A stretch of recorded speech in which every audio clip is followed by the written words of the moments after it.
wala kang Panginoon. Pagka wala kang Panginoon, ang buhay, parang di mo malaman kung saan ka, tapos lahat na lang sinisisi mo. Kasi bakit? Pakiramdam mo, unfair sa'yo. Unfair sa'yo yung pamilya mo. Unfair sa'yo yung sarili mo. Unfair sa'yo yung taong nasa tabi mo. Pero, kung meron kang Panginoon, may babalance out mo lahat. Tuturuan ka, may ayos ka. Kaya, kung pagka sinabihan ka, at ang nanggaling sa Holy Spirit, makinig ka na lang. Huwag kang pumalag. Kasi, itong katuruan na to, ito yung nagsasabi, para umayos ka eh. Hindi naman ang tao nagsasalita sa'yo, kung hindi ang banal na Espiritu. Kasi hindi naman ito pwedeng ituro lang sa isang tao. Hindi ang tao nakakapagbago sa kapwa-tao, kung hindi ang Diyos lang. Okay, dadako tayo sa Word of God. Philippians 4:10-13. Datapwat ako'y totoong nagagalak sa Panginoon na ngayon sa kahuli-hulihan ay inyong binuhay ang inyong pagmamalasakit sa akin, na dito'y katotohanang nagkaroon kayo ng malasakit. Ngunit kayo'y nagkulang ng mabuting pagkakataon. Hindi sa sinasabi ko ang tungkol sa kailangan, sapagkat aking natutunan ang masiyahan sa anumang kalagayan aking kinaroroonan. Sabi po ito ni Apostol Pablo ha. Marunong akong magpakababa at marunong naman akong magpakasagana. Sa bawat bagay at sa lahat ng bagay ay natutunan ko ang lihim. Maging sa kabusugan at maging sa kagutuman at maging sa kasaganahan at maging sa kasalatan. Lahat ng mga bagay ay aking nagagawa doon sa nagpapalakas sa akin. Sino yung sinasabi niya nagpapalakas sa kanya nung time na to? Kasi itong time na to, nagsulat si Apostol Pablo. Nasa kulungan siya. Biruin ninyo, may tao palang nakukulong pero masaya. Para kasi po, para dito po kasi sa atin sa Pilipinas, pagka ganun po, parang yung mga home for the agents na nabaliw. Kaya kung papansinin niyo po, ang mga baliw pala, sa akin na, in my perspective, hindi kaya yung mga baliw na yan, binababaan ng spirito. Kasi bakit? Nasa malayo sila, pinorsake na sila ng pamilya nila, in-excel na sila ng pamilya nila, at itinuring silang mga mangmang, at itinuring din silang mga baliw. Pero hindi natin alam eh. Pwede kasing nag-transform na sila to the different person. Kaya mag-iingat din tayo na tumama tayo dyan sa mga baliw na sinasabi. Kasi baka mamaya, binahayan din sila, tinanggal na kung anumang meron sa kanila. Pero pagpapatotoo, nagagalak, nakakulong, tumatawa, pero walang nakikita, wala namang nangyayari. Meron pong sinasabi ang Panginoon dyan. Ang banal na espiritu meron. Kung meron tayong discernment spirit, hindi ka tatawa sa mga ganyan. Kasi yan yung mga tinatawag natin ng mga righteous person. Yung mga bedridden, yung mga lumpo, yung mga hindi na makita ng mga bulag, hindi natin masasabi, pwedeng binabahayan ng banal na espiritu. Kasi si Pablo para siyang baliw, nakakulong siya. So, dito po kasi sa word na to, dapat may teachability ka. Okay? Teachability. Dapat dito madali maturuan. Etong teachability, dapat madali tayong matuto. Madali din tayong makibagay. Marunong makinig. You acquire habit, gusto matuto. Ibig sabihin, dapat gusto mo yung parang uhaw na uhaw ka na meron kang gustong pag-aralan. Kasi ang taong successful sa buhay, hanggang ngayon, nag-aaral. Naniniwala ba kayo kung buhay pa si Bill Gates? O kung buhay ba, kung buhay, patay na ba si Bill Gates? Nag-aaral pa rin siya. Bakit? Inaalagaan niya kung anong meron sa kanya. Kasi kung hindi ka naman, kung mamaya kasi niyan, kahit ang SM, meron silang mga tinatawag na marketing strategy. Nag-aaral sila day by day, year by year. Kasi bakit? Merong mga pagkakataon na hindi natugma. Kasi iba na ang culture eh. Pagka yung culture nung dati, 1999, pwede mag-working strategy mo. Pero pag kinumpara mo na siya sa 2023, iba na ang marketing strategy mo. Tama po ba? Amen po ba doon? So, ang ibig sabihin, sa katuruan din ng Panginoon, meron din kanya-kanyang level. So, dapat, teachability. Dapat, marunong kang makinig. Dapat maging habit mo. Okay? Learn habitually. Pag-aralan mo magbasa. Ano yung binabasa? Ano ba tungkol basaan ng pinag-aaralan natin? Kung sinasabi na ang pinag-aaralan natin about sa chemistry, about sa math, about sa geology, mag-aral ka, pumunta ka ng school. Pero kung sinasabi natin dito about yung holy, about yung kung anong meron ka sa ibang tao, para ma-win mo sila, para sa Panginoon. Hindi naman ba win para sa akin? Win ko kayo para sa Panginoon. Ibig sabihin, binigyan ako ng dunong, binabaan ako ng banal na espiritu, kahit kakarampot, itong sinasabi, i-win ko kayo para sa Panginoon. I-win kayo ng Holy Spirit. Kasi bakit ko sinasabing ako?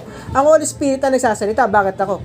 Sabihin nyo, nasa ng Holy Spirit? Nakikita nyo ba sa ginagawa ko? Hindi. 'Di ba? So, ibig sabihin, dahil gumagawa ka ng bagay na maganda para sa kapwa mo, at meron kang win ng Panginoon, guided ka na ng Holy Spirit niyan. Ngayon, si Tita Rose, kung mapapansin nyo po kanina, talagang napakabuti ng Panginoon. Hindi ko alam, nag-speaking tongues na pala siya. Kasi pag mataas na ang level ng faith mo eh. Kapag binigyan ka ng dunong ng Panginoon, minsan tatawanan natin, pero wag po natin tatawanan ng banal na espiritu kasi pag tinawanan natin yan, tatawanan na rin tayo ng Panginoon. Hindi ko po sinasabi sa inyo na kailangan yung gawin na ganito, ganyan gawin nyo na ganyan. Ang kailangan kasi dito, mapakita ko na mahal kayo ng Panginoon, na mapakita ko na meron tayong pwedeng gawin para pagtulungan yung mga bagay-bagay na ikinakasama ng loob natin o kaya naman yung iniisip natin na para maging maganda para sa isa't isa sa atin. Kasi kung walang magsasalita, wala pong makikinig. Kung wala din pong makikinig, wala pong gagawa. Kaya ang mangyayari lang, kung wala din pong magsasalita, hindi natin malalaman kung ikaw pala ipuno ka na. Hindi natin malalaman kung ikaw pala may kailangan ka. Kailangan mo magsalita. Hindi po ito yung parang kailangan mo lang kasi kailangan ko ng pera para mangutang ako. Hindi ganon. Kasi lahat kailangan nating gawan ng paraan. Okay? Pag-aralan mo makinig. Dapat araw-araw kami natututunan. Wag po nating sanayin ng sarili natin na araw-araw wala tayong natututunan. At wag din nating sanayin ng sarili natin na wala din po tayong kinikita araw-araw. Kasi bakit? Paano tayo makakapag-serve niyan kung hindi natin kayang isustain ang ating financials? Hindi tayo mag-work. Kontento na tayo sa mga ganito, ganyan. Tapos yung isang linggo mong kinita, ngayon, ilulustay mo ngayon para sa iyong gusto na mangyari. Isipin na lang natin, napakalaki ng tinitipid natin kapag nag-alis tayo ng bisyo. Ako po, example, umuubos po ako ng 5 kaha sa isang araw. Ganun ako chain smoker. Ang yosi sa akin, ganyan. Pag nabawasan ko ng ganyan, tinatapon ko na. Ganun ako magwaldas. Ibig sabihin, waldas sunog talaga. Bakit? Pwede ko pang ubusin yun eh. Yung iba nga, kahit ganito, tinitira, tinatago sa ashtray. Tapos hihititin mamaya. Ano nangyari? Kumukuha ka ng investment para sa sarili mo, para maipahamak mo yung sarili mo. Ngayon, kung ikaw yung part na yung ganito, ang mangyayari sa'yo, paano pa nagkasakit ka? May partner ka, wala naman trabaho, ikaw yung inaasahan. Kawawa naman siya kasi wala siyang maasahan. So, kanino iikot? Pagka nangyari sa'yo, syempre, hindi ka naman pwedeng idura ng pamilya mo, tutulungan ka pagka nagkasakit ka Tama po ba? Kasi yun ang sabi ng Holy Spirit Pag sinabi ng Holy Spirit kay Tita, tulungan niyo po siya, bigyan niyo po siya ng 500 ngayon, malamang meron 500 siya ngayon. Kasi ganun ang Holy Spirit, pag nagsalita sa'yo, ibibigay mo ng kusang loob mo. Pero kapag yan, napipilitan at sasalipilitan ka, ibig sabihin, wala ang Holy Spirit. Kaya minsan, tinatawag natin siya. Iniiyak mo. Kasi bakit? Pag nabasa ng Holy Spirit ang puso mo, magta-transform ka. Walang mangmang na gumamit sa Panginoon na ginamit niya sa mabuting bagay. Pero yung kamangmangan ng isang magtuturo, ng isang guro, na ginamit niya sa kamangmangan at para sa pangsarili niya, yun ang hindi tama. Pero ang isang tao, kahit pasabihin ninyo na pinakamababang tao, pero nangangaral ng salita ng Diyos, ibig sabihin niyan, binababaan ng banal na espiritu yan. Mas gusto pa ng Diyos yung pinakamababa kaysa dun sa nagmamataas. Kasi hindi niya kailangan ng mataas, hindi niya kailangan ng marunong, hindi niya kailangan ng alam mo na. Ang gusto ng Panginoon yung hindi mo pa alam kasi dun ka niya gagabayan. Ay kapag alam mo na, bakit ka pa niya gagabayan? Anointed na yan tawag dyan Anointing ang tawag dyan. Pag inanoint ka na ng Panginoon, o inanoint ka na ng ibang mga tao na kasama sa congregation na binasbasan din ng Panginoon, asahan mo yung dunong na yan hanggang sa kamatayan. Hindi yan mawaagaw sa'yo ng kaaway. Marami tayong palpak sa buhay para tayo ay makorek. Pero uminda lang tayo. Siguro, kung hindi tayo uminda, mayaman na tayo. Okay? Nagpupunta tayo sa church kada umaga. Pero pagkatapos ng church, dire-diretso na tayo, nagmamadali pa tayo. Bakit? Anong ka na kating-kati ka na kagad na Baka mamaya magbibisyo ako, o kaya magsusugal ako, o kaya mag-yosi ako. Mas yun pa ang binibigyan natin ng atensyon. Hindi ko po kayo kino-condemn o hindi ko po kayo inano. Sinasabi po ito ng Banal na Espiritu. Huwag po kayo sa akin magagalit kasi ako po, tinatamaan din po ako sa sinasabi ng Panginoon. Masakit. Pero kung hindi natin gagawin ng katulad ni Apostol Pablo, nagtagumpay ako, pinagtagumpayan ko. Ginawa niya lahat para bantayan ang kanyang puso para gawin yun. Nakakulong na siya eh. Wala nang pag-aasa yun. Nakakulong na. Noon dati, kapahunan nila, makulong ka. Ay wala na po. Ipapakain ka na po sa leon pagkatapos nun. Ha? Ipapakain ka na po sa leon. Kaya bakit po ang isang tao na marunong sa Diyos, natuto siya, natuwa siya. Biruin nyo na sa kulungan, natutuwa. Eh kung ikukumpara natin ang back in those days, yung panahon na yon at panahon ngayon, hindi mo papangaraping lumabas ka. Kasi wala kang authority. Pag ikaw nakita ka ng mga Romano, babae ka, pag nagustuhan ka, gagalawin ka sa labas. Gagalawin ka mismo dyan sa kinatatayuan mo. Ganun ka power. Wala po tayong rights. Ang may rights lang ang mga government. Sila lang ang merong karapatan. Kaya kung ikaw ang pinanganak ka na maganda ka, maswerte ka. Bakit? Sigurado, hari, prinsipe ang makapakinabang sa'yo. Pero kung hindi maganda ikaw, ano mangyayari? Slave ka, taga-bitbit ka, taga-silbi ka. Dati ganun ang buhay. Ngayon, iba na. Kaya may mga application noon, may application ngayon. Hindi na po sila talaga pwedeng ipagtugma. Kasi bakit? Yung noon na yun. Ngayon, iba na. Okay? Madami na dito dapat mayaman kung nakorek lang sa buhay. Totoo yun eh. Di ba? Okay? Learn experientially. Ibig sabihin nito, dapat ang sinasabi mo, lakaran mo. Dapat ang sinasabi mo, ginagawa mo. Alam na po natin to eh. So, ibig sabihin, kung ako, sasabihin ko sa partner ko, sa'yo, na, Mami, magpo-work na ako, maghanap pa akong trabaho. Lakaran ko yun. Pagising ko kinabukasan, wala na ako sa tabi mo. Bakit? Hindi para mababae, para makipag-inuman. Nagtatrabaho na ako na agad. Maghahanap na ako ng trabaho. Dapat ganun. O kaya, Tito Rose, nangailangan si Junior ng pera. Pairam naman ako ng 500 kasi mamaya babalik na si Mr. ko, babayaran na kita. Dapat, kung ganun din ang ginagawa natin, may self-application. Nangako ka, ito pa rin mo. Kung hindi mo man mabayaran ngayong gabi, kahit umaga, mabayaran mo. O kung hindi man, kahit kinabukasan ng pero wag mo nang paabutin ng linggo. Kasi, syempre, paano po, pag nasira na yung trust, wala na. Di ba? Okay? Ika nga sa English, walk the talk. The more you talk, the more mistakes. No talk, no mistake. Kaya nga tayo, magagaling tayo. Di na po tayo magtotalk para wala na lang magkakawali. Tama?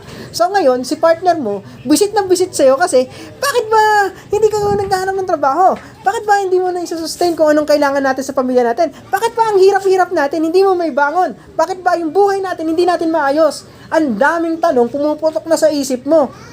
Isipin ninyo, pag wala kayong Diyos, miserableng buhay yun. Pwede kang mauwi sa temptation. Number 1. Bakit? Sawa ka na, pagod ka na eh. Merong ibang nagpakilala sa'yo. Pwede kang malid dun. Ito, bago lang. Pero parang mas gusto kong subukan. Kasi ikaw matagal ka na, hindi ka pa rin nagbabago. So ngayon, nag-jump na siya ngayon sa isang situation, which is magiging wrong. Kasi ganun ang tao. Sorry po, kung merong matatamaan. Kasi, hindi naman po kasi pwede na hindi po natin sasabihin ito eh. Dito po kasi, win-win po natin dito yung soul. Paano po mawi-win yung soul natin kung hindi naman po mababago yung soul natin? Paano natin mawi-win yung soul kung wala pong self-application? Pangyayari, di ba nasabi ko na po sa inyo yung repentance, di ba? Sa salvation, di ba? Nasabi ko na po sa inyo. O repentance. Di ba? Humingi ka na ng tawad kay Kristo. Sinagad-sagad mo na. Pero anong gusto mo mangyari? 2 beses, 3 beses mo siya ulit ipapako sa krus. Sa paggawa mo ng kasalanan, ginapagawa mo lang na pinapako ulit siya sa krus. Kasi siya tutubusin na naman ulit niya yung kasalanan mo. So, kasalanan, pako sa krus. Kasalanan, pako sa krus. Kasalanan, pako sa krus. Kasalanan, pako sa krus. Sino nagko-condemn kay Kristo? Si Kristo ba? O tayong mga tao? Kaya na po magsabi. Ang tao, kasi mahal na mahal ng Panginoon. Kaso nga lang, hindi sumusunod.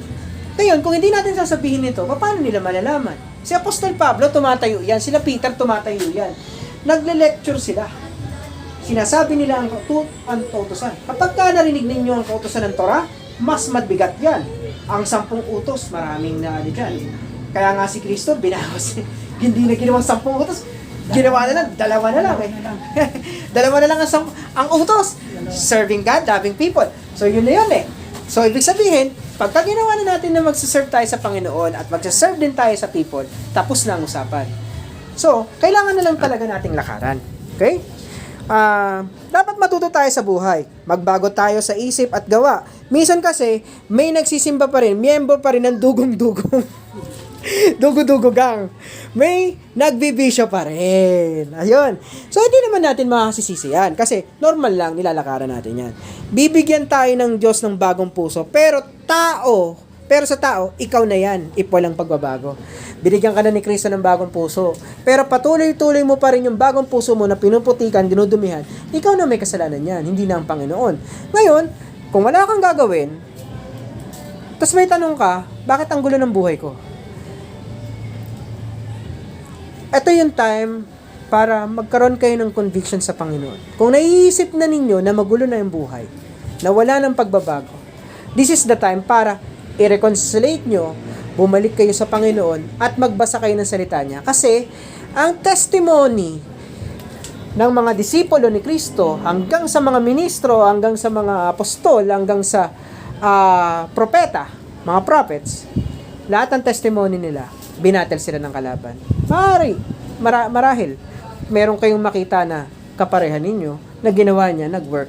Kasi lahat ng testimony na naging tagumpay sa Panginoon, pinagpala talaga. Number 2, flexibility. Okay? Sabi niya dito sa 12, marunong akong magpakababa at marunong naman akong magpasagana. Sa bawat bagay at sa lahat ng bagay ay natutunan ko ang lihim, maging sa kabusugan at maging sa katagumpayan, at maging sa kasaganahan at maging sa kasalatan. Si Apostol Pablo, naramdaman niya lahat ng naramdaman din natin. Pero, nilabanan niya. Kailangan po nating lakaran at labanan. Kasi lahat po talaga tayo dadaan sa apoy. Baka marahil po dito, sabihin niyo, ay, nakinig lang ako dun sa word nung, sino ba yun? Yung Scott na yun. Tapos, minalas-malas na ang buhay namin. Naghiwalay kami. Sinisi sa lahat. Ang bigat. Wala man lang katrabaho yung asawa ko. Hindi man lang kami makakain ng maayos. 'Di ba? Ngayon, baka naman sinusubukan ka ng Panginoon. Kasi kapag may problema ka na, nandyan na ang Panginoon. Kapag may problema ka na mabigat, nandyan na ang Panginoon. Sabi nga niya, pinadalan kita ng mensahero, pero hindi ka nakinig. Sabi ng isang sa ibang word of wisdom, sabi ng Panginoon daw, pinadalan kita ng magandang opportunity, pero hindi mo kinuha. Pinagkumatok ako, hindi mo ako pinagbuksan. Ano pang mga wisdom na pwede natin gamitin? Sa oras ng kaginawahan, binigyan kita ng napakadaming kadunungan, pero sa kabaliktaran, hindi mo inalagaan ang iyong puso. Ang nangyari, pumailalim ka sa sistema. Hindi kasi yun ang ibig sabihin ng Panginoon. May testimony ka, i-share mo. May binigay na blessing sa'yo, i-share mo. Kapag binigyan ka ng blessings ng Panginoon, sabi ng iba kasi, blessings yan, salamat Diyos. Pero sa totoo po, pag pinagpala ka bigla, nang wala ka man lang hindi mo man lang nire-request biglang nag-blessing sa'yo, matakot ka. Pagsubok yan. Baka mamaya sabihin mo, yung kaginawahan ng buhay mo na yan, yan mismo ang kakain At yan mismo ang magsasabi sa'yo para kainin mo lahat ng salita mo. Nung time na nag-church ka, sabi mo, Lord, bigyan mo ako ng blessings, Panginoon, magluluhod ako sa paanan mo. Kukuha, mag-ano ako ng mga pagsisilbi ako, lahat ng tao na makakausap ko, ikikwento kita. Pinakinggan ka ng Panginoon. Ano nangyari? Yumamang ka, kinalimutan mo ministry mo. Yumamang ka, iniwan mo. O binigyan ka man ng magandang partner ng Diyos na mga kaasawa mo, iniwan mo ministry mo. Kasi ganun lang naman umiikot yan eh. Iniiwan mo, di ba? Kaya minsan pagsubok. Ano nangyari? Gumanda na buhay mo, pero nakalimutan mo naman ng Panginoon. Pero tatandaan po natin, church, kahit na anong gawin po muna natin, ang Panginoon talaga napakabuti. Pagka nagrepent ka, papatawarin ka. Pero minsan, mag-iingat din po tayo. Kasi lahat po ng bagay may hangganan. Hanggat wala pa si Kristo dito, thank you.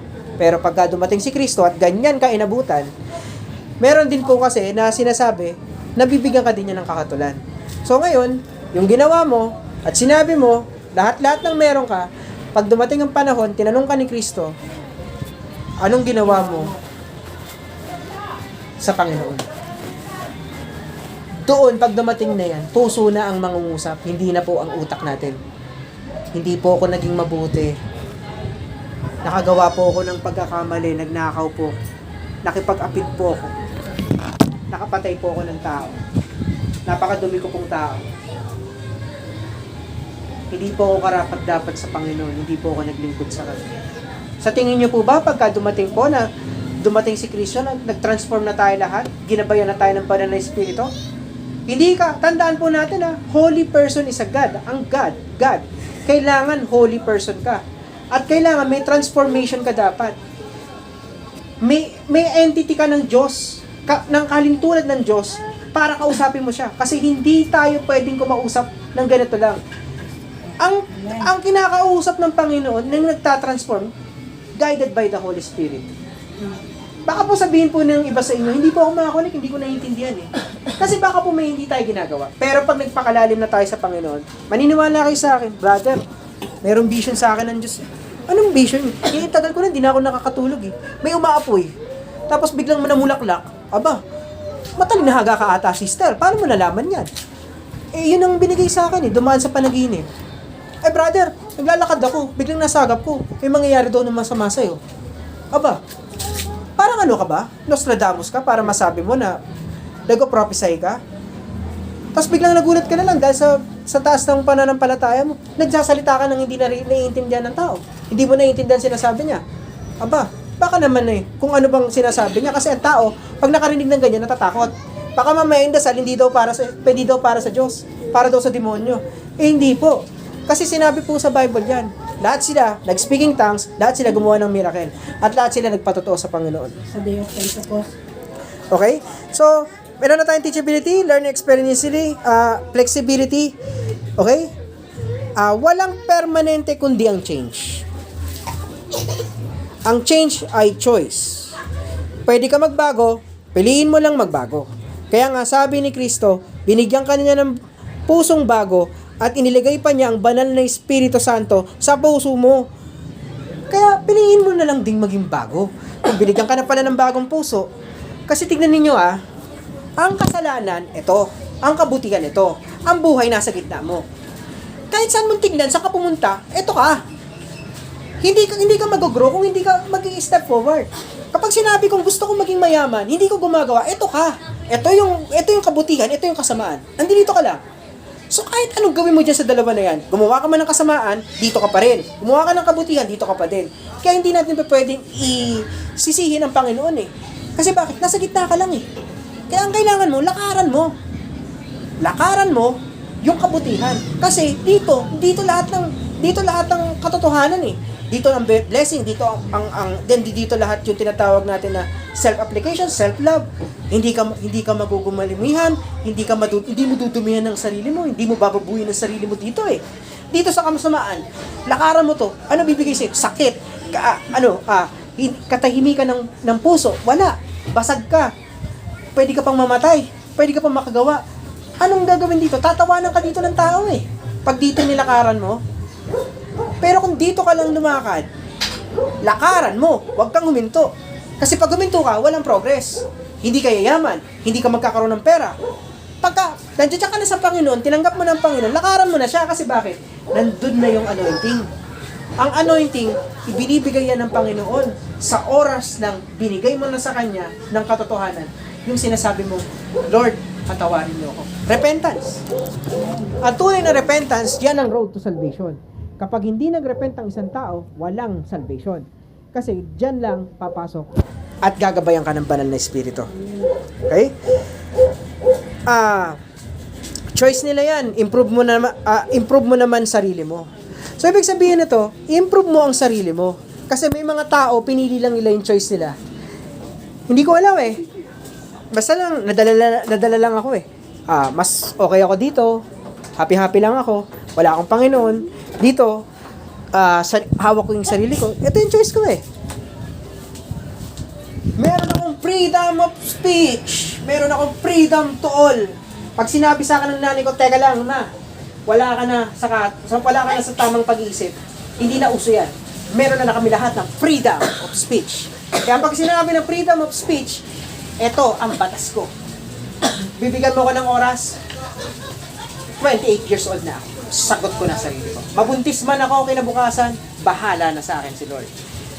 Kasi, yun yung gusto ng tao. Pagka ang tao kasi, tinataktakan mo ng mga bagay na pabigat, lalo na pagdating sa gawain, gustong kumuwala eh. Kakawala. Ayoko niyan. Mas okay na ako nung... Sino dito yung naniniwala sa kasabihan na mas pipiliin kong mamatay ng busog kaysa mamatay ako ng dilat? Meron po ba, narinig nyo na po ba yung kasabihan na yon? Yung kasabihan na yon? Mamatay na akong busog, wag lang dilat. Sa dati kasi, sinasabi ko yun, nung wala akong Kristo. Pero alam nyo po bang iniyak ko sa Panginoon ng balde-balde yun?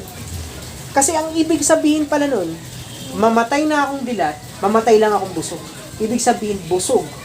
Busog. Katawan. Ang katawan natin, naagnas. Ang spirito natin, hindi. Ang spirito natin, pinaglalaban ng anghel at ng demonyo hanggang ngayon. Kaya minsan, talaga, mapapansin ninyo, kung ang katuruan noon, kung si Moises hindi nga nakapunta ng Promised Land, nilaban siya ni Saint Michael kay Satanas. Wala kang ibang pwedeng gawin, hindi mo makukuha ang kaluluwa nito. Hindi mo pag-aari yan. Pag-aari ng Diyos yan. Nakapaglaban, nakapagdigma talaga. Naglaban sila para sa isang kaluluwa. Kaluluwa ni Moises. Kaya kung iisipin ninyo, ang kaluluwa ni Moises, ibig sabihin, nandito pa. Nandito pa. So, ang ibig sabihin po nito, may mga naiisip lang natin na, ang ano pala natin, ang kaluluwa pala natin, importante. Maari nga po kasi ganito po mangyari. Ito po kasing mukha natin, ito yung anyo. Sister, makinig ka sa akin. Pagka, etong mukha natin na to, ano tingin mo, maganda ka? Gusto ko malaman lang yung ano, kasi kung ako sasabihin mo sa akin ay syempre, gwapo ako sa Panginoon. Oo. Pero pagka sa tao, ako, pangit yan. Pero ikaw, ano sa tingin mo? Okay lang mag-self-righteous, wala namang problema. Pero kasi itong tinatanong ko na to, merong sagot ito. Ha? Sige, tanong mo. Tingin mo ba sa sarili mo maganda? Ganda po ako. Okay, maganda daw si sister. Sa tingin mo, yung ganda mo na yan, kung i-average sa mga beauty queen, ano ang grade mo? 1 to 10. Okay. 5 lang. 5. Ibig sabihin, kung pag 5, hindi mo maganda yun. Kasi may 10 eh. Tama? Pero ito ang tatandaan natin. Huwag kang titingin sa tao. Kasi bakit? Nakakapandaya. Ang tao na pinakapangit dito sa mundo, baka sabihin mo, yun yung pinakapangit. Dahil yun nakikita natin. Sabihin natin, tigyawat, hiwa, ganyan. Sasabugan ng asido. Pangit na yan eh. Pero tandaan mo, kapag ka sinama ka ng Panginoon sa kaharian ng Diyos, maaring ang mukha mo hindi na, bago na. Kasi kung sinabi ni Kristo, may bagong puso ka na, at bagong katawan, at bagong spirito ka na, ibig sabihin yan, hindi na yan yung mukha mo. Kaya sabihin mo, pagdating ko doon, totally perfect ako sa Panginoon. At totally perfect ako sa lahat. At yung mga bagay na hindi ko pa nakikita, yung pinakamaganda na hindi pa nakikita ng tao, yun ang makakamtan ko para sa Kanya. Amen po ba doon? Vision po yun. Binigay po ng Holy Spirit. Isang patotoo, na dito kung sa tingin mong madumi ka na, pagdating mo at sinama ka ni Kristo, iba ka na doon. Mayaman ka doon. Sinabi ng Panginoon, pantay-pantay. Walang mataas, walang mayaman, walang gwapo, walang pangit, walang matanda, walang ano. Hindi natin masasabi dahil hindi nyo pa nakikita yung maganda na yun. Hindi mo pa pwedeng ma-describe. Hindi mo pa pwedeng sabihin na, paano yung mga 60 years old? Anong edad nila? Sinabi nga hindi nyo pa nakikita yung maganda na yun. So, ang ibig sabihin yan, yung pagpupuntahan natin doon, isang magandang tayo na pantay-pantay. Kaya tatandaan po natin, mapalad ang tinawag ng Panginoon. Amen. Sumunod ka lang. Subukan nyo lang. Kasi, kapag na-inlove na kayo kay Kristo, ang pagbabago, lakaran nyo na. Huwag nyo na pong balikan yung mga bagay-bagay na masakit. Kung nakagawa sa inyo yung partner ninyo ng hindi maganda, patawarin nyo na po yun. Kasi nagawa niya na po yun eh. Paano po makakamupang isang tao kung hindi niya papatawarin? Kung si Kristo nga paulit-ulit mong niloloko eh. Bakit yung asawa mo, isang beses, dalawang beses, tatlong beses ka pinagtaksilan? Bakit hindi mo kayang patawarin? Nilalahat ko na po ha. Para ibig sabihin lang kasi nito na, alam mo, na kapag nasa Panginoon ka, madami kang benefits. Kung meron kang paglalaanan, si Kristo ang pinakamagandang ibebenta mo. Huwag mo lang lolokohin at pagnanakawan. Baka mamalakaitan ka. Baka ma-curse ka ng Panginoon kapag ginamit mo siya sa walang kabuluhan. Ay, ibig ko sabihin dito, good investment is the relationship sa Panginoon natin. Kaya alam niyo ako, nananampalataya po ako, hindi na po ako yayaman dito. Pero naniniwala ako sa vision at sa promise ng Panginoon. Kasi kapag nagpagamit ka sa Panginoon, hindi papayag ang Panginoon na hindi ka maging asenso sa buhay. Kasi magiging fruitful ka, lahat nakasulat eh. Marahil, siguro kung makapagtayo tayo ng congregation provided ng Fish Gen, makikita niyo po ako dito, kung ako magiging pastor talaga ako, iiyak ko talaga at kasama ko kayo. Bakit? Kasi kayo yung kasama ko sa kayo yung kasama ko bago itinitindig eh. Yung foundation itinitindig sa bato para hindi mabubuwal. Kasi ang salita, kung wala yung pagtitindigan at wala yung foundation, bukas, iba na naman ulit ang isip natin. Ngayon, holy tayo, bukas, hindi na. Kasi ganun eh. Pwede kasing ganun po ang application natin. Ngayon, okay, tumama. Okay, good news. Magaling, maganda yung word ngayon ni Pastor Scott. Kunwari, ganyan. Ni Brother Scott. Bukas, tinamaan ka naman ng problema. Iba na yung pangunawa mo dyan. Kasi ang tao, the more na magkakaroon ng problema, iba ang ginagawa. Nalilihis. Bakit po unahin yan? Teka, pupuntahan muna ako dito. Manghihiram muna ako ng pera. Mas importante ito. Kasi ito yung kailangan eh. Diba? Okay? Ang paglilingkod, ito ay pinaghahandaan, iniisip at iniingatan. Katulad po kanina, nagdadasal po ako. Lord, patawarin ninyo ako kung itong mga tao na to, nakakapag-word ako sa kanila nang meron akong ganun sa puso ko. Na meron akong tinatago sa puso ko. Kasi doon ko na-realize na Lord, siguro itong mga battle mo sa akin para magising ako eh. Kasi yung mga tao na to, yung mga anak mo, they are precious para sa iyo. Pag pinagtaksilan mo itong, kung ikaw ang nagagawa ka, pinagtaksilan mo yung kapatid mo, anak niya, napakahirap nun. Daig mo pang na broken heart ka. Daig mo pang iniwang ka ng asawa. Meron kang sister, naging leader ka, meron kang sinesel group. Dalawa, tumalikod. Wala na akong time dyan, minamalas ako eh. Wini-win mo, binibigyan mo ng oras. Binigay mo lahat ng attention, payo, load, etc. lahat. Ano ang expression mo? Sa expression ng tao, yun ang tatama sa'yo ng kalaban eh. Pero alam mo, sa oras na may tumatalikod na sa'yo, at sa oras na may bumabato na sa'yo ng salita, hindi mo pala dapat yun ikalungkot. Yun pala, ang stepping stone mo para ibigay mo at manalig ka sa Panginoon. Kasi binigay nga niya yan sa'yo eh. Ibig sabihin, gusto niya, makita niya sa'yo kung papaano mo aayusin. Kung siya may ganun siyang attitude, pag-pray mo sa Holy Spirit, I know, Holy Spirit, ibabalik siya sa'yo. Ganyan yung mangyayari. Pero, kailangan talaga, yung application, magawa mo talaga. Kapag di ka flexible, breakable ka. Kapag breakable ka, trashable ka. Ibig sabihin, basura ka.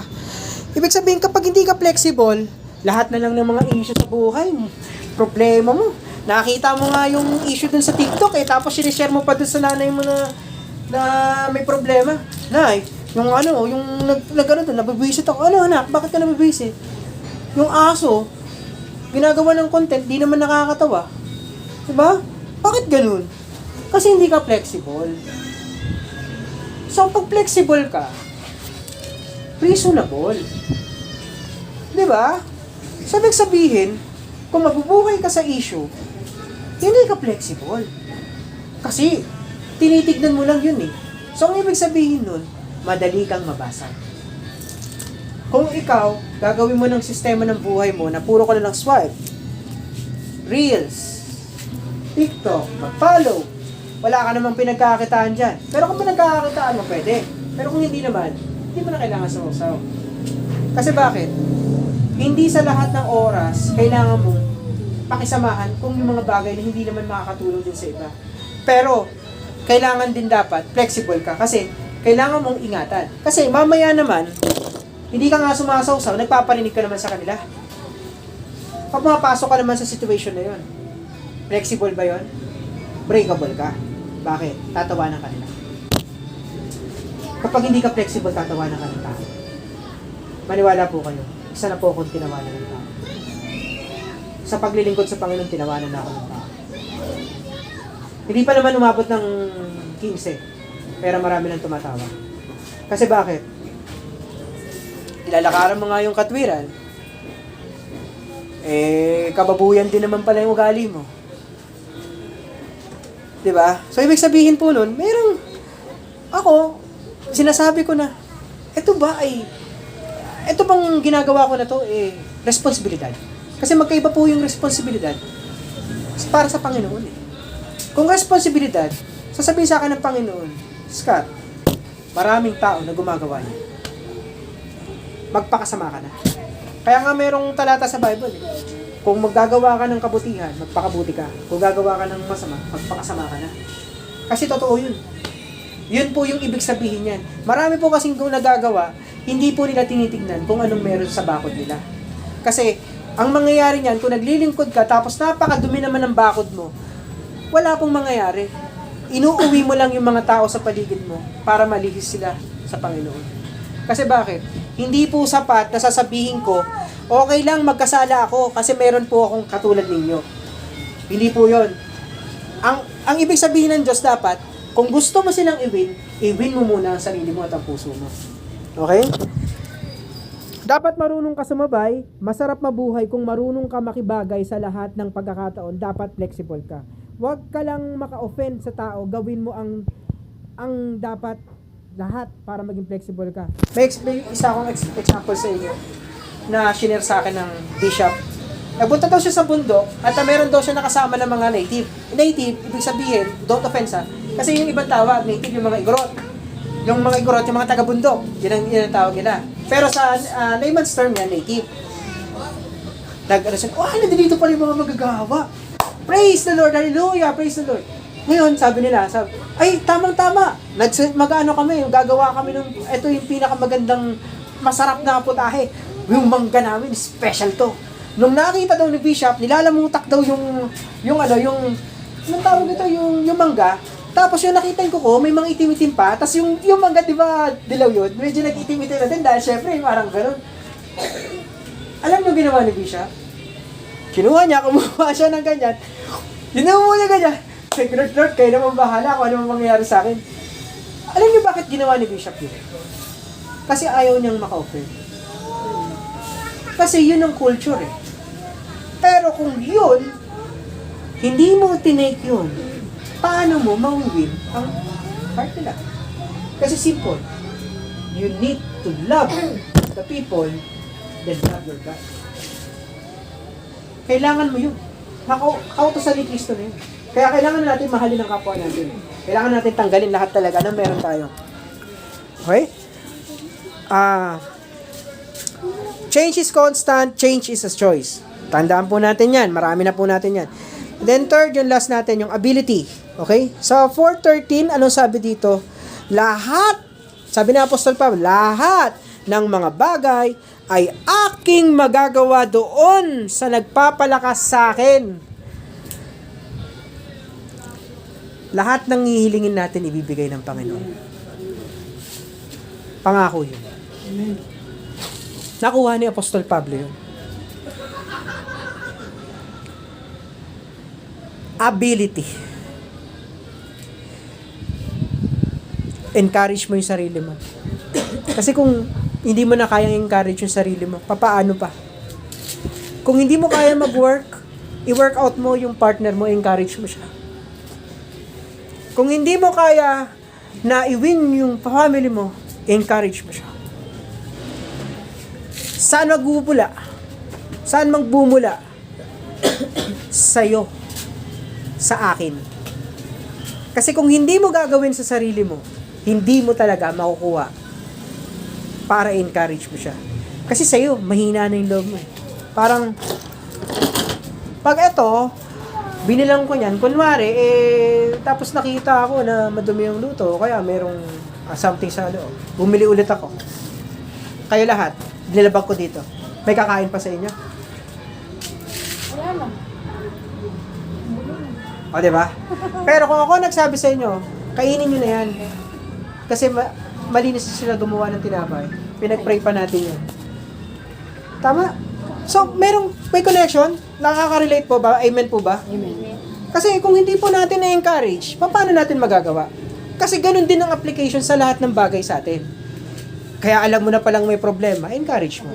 Kung nakikita mo yung partner mo, siya yung magkukulang, tamad, encourage mo siya. Love.